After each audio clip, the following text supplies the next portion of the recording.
Yes, Geraldine, how are you? I'm just going to ask you a few questions on your situation. Geraldine, how long have you been homeless for? Well, it's not a matter of actually homeless and sleeping on the streets. Okay. But it's a matter of, I was retrenched 4 years ago. All and right. I couldn't get a job because of my age. I was about 52 or 53, I'm 57 now. And I did try, and I went from agency to agency because I've worked as a teacher in Bangkok. I've worked in India as a counselor. I've worked in Durban. The last job was for 10 years, but then they retrenched me. And then I tried to get a job, but because of my age, it seemed that nobody was interested. So I eventually landed up by living on my Provident Fund, but which didn't actually last long. And then, of course, I got evicted out of the building. I couldn't pay my rent. So now I've landed up in a place which it's like a boarding house, but a shelter. But now I do get a disability grant, but it doesn't even pay my shelter money. Wow. So I actually have to go out not every day, but most days. I go out and I beg because, going out and begging, first and foremost, people say to me, you don't look like a beggar, because I try and keep myself looking clean and neat and wear makeup and, just try and wear nice clothes, because if you approach people and you look like a hobo or you look scruffy, nobody's going to even stop to talk to you. So what I actually have to do is I have to hustle to get toiletries. I need deodorant. I need from time to time to color my hair to feel human. And I need toiletries. I need food. And it's just not enough because, as I say, it all goes on the disability grant onto the shelter. So I basically walk along the beach and beg for money. Wow, how does it make you feel? It makes me feel very degrading and it makes me feel very humiliating. But sometimes it lifts my spirits when you get those wonderful people that actually help you. But then again, you get people that are rude and nasty and cruel. Yeah, no, it's terrible. Tell me, so you were a counselor, you used to be a teacher as well. I don't have a teaching degree, but I worked in Bangkok and I worked for 4 months on the syllabus communication because I'm not a degree teacher, but on the syllabus. And then I would actually go and I would stay on a little island in a little like rustic hut and just live the rustic life, and then come back and do the 4 month syllabus. And then go to Penang, renew my visa. But I backpacked around the world in my heyday. And then I came back and then I got this job for 10 years. And then they just came to me one day and said, you're retrenched. Sure. Were you married before? No, I've never been married and had children. You've got no children as well. So have you got any family? I have a sister, but she doesn't have anything to do with me. Oh, is she in South Africa? She is in South Africa. Does she work? Is she? No, work? she's retired now, but she won't have anything to do with me. Does she know that you? I don't know. I really don't know. Oh, I don't think she really cares. And you. So is it dangerous for you being on your own like this, doing this sort of thing? I mean, it can be dangerous because I've had people, have said to me, well, come onto the beach and I'll give you some money. And then when I get there, they grab hold of me and, they mistake me for a prostitute or something, which I'm not.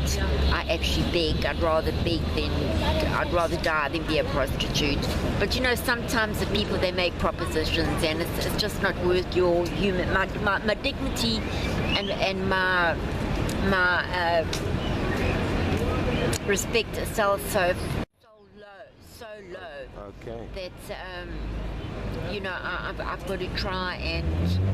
Geraldine, I want to ask you a question. How do the other homeless treat each other? Are they good? Are you good to each other? Well, I find that there are some homeless people, and we always stop and we always talk and ask each other how we're doing. But I actually went to what's called Dougie's or something. shelter, and I stayed there for 2 nights.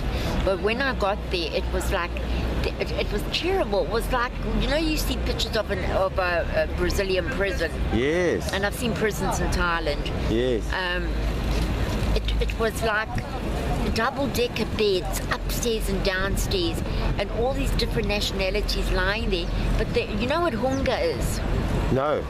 Hunger it's a kind of like drug. It's a mixture of drug, and these people sit there and they inject it into their arms, and they smoke it, and they thieves, and it's just a very sad, horrible life. Geraldene, I want to ask you, are you lonely? Very lonely.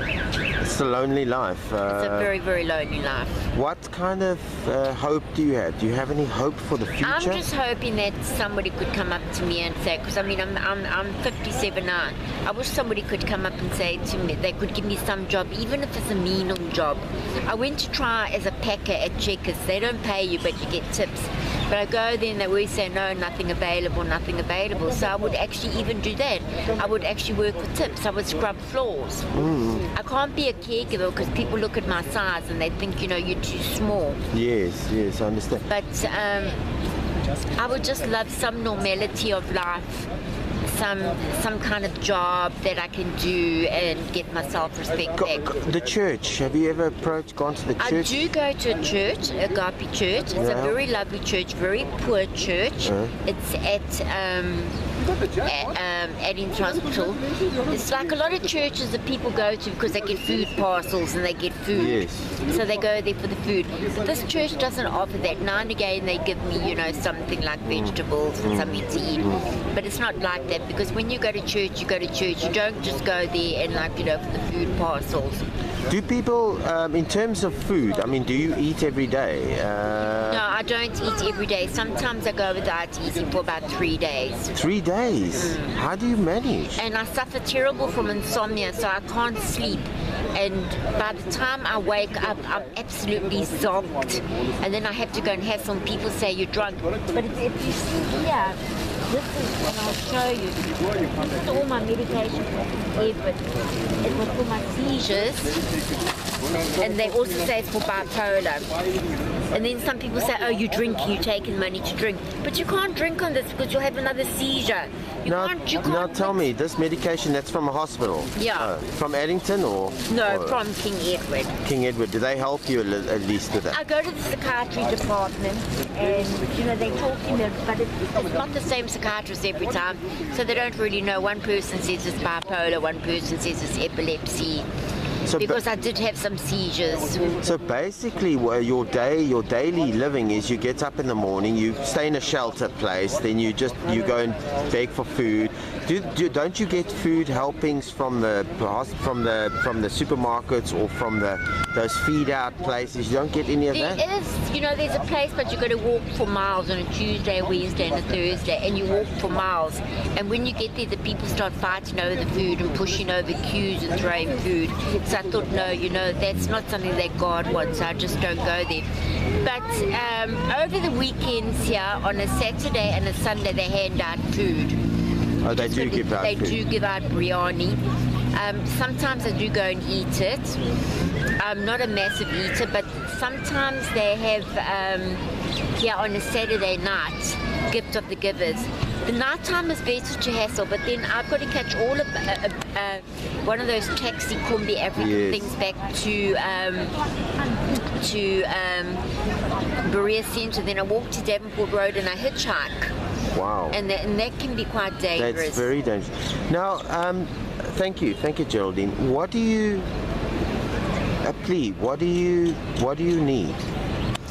If somebody could give you, what do you really need? I need toiletries, okay. Toiletries are very expensive because very essential because you need to keep yourself.